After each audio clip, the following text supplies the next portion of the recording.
Di tanah Pasundan yang subur, berdirilah sebuah kerajaan besar bernama Pajajaran, dipimpin oleh seorang Raja Agung, Prabu Siliwangi.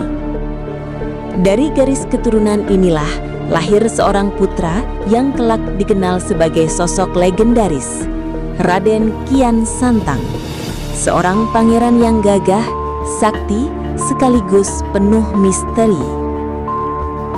Sejak kecil, Kian Santang telah menunjukkan tanda-tanda keistimewaan. Tenaganya jauh melampaui anak-anak seusianya.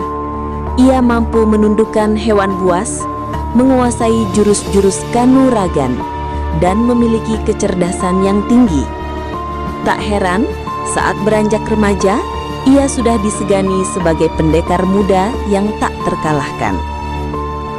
Kehidupannya dipenuhi petualangan.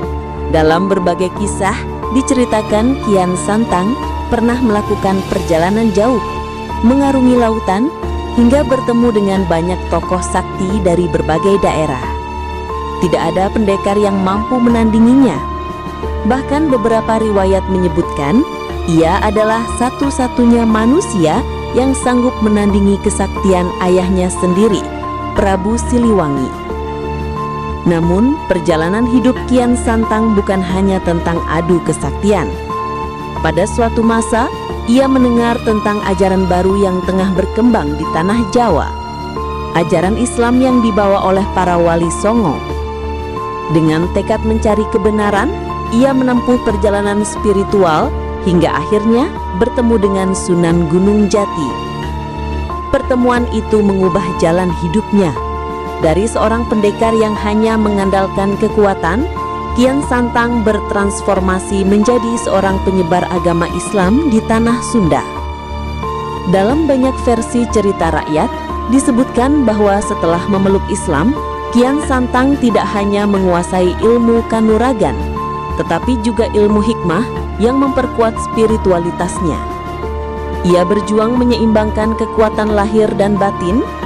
Perjalanannya tidak mudah.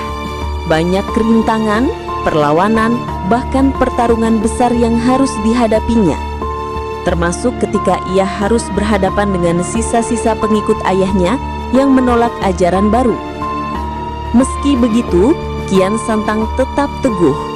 Dengan kebijaksanaan, keberanian, dan kekuatan yang dimilikinya, ia berhasil mengislamkan banyak daerah di Tatar Sunda.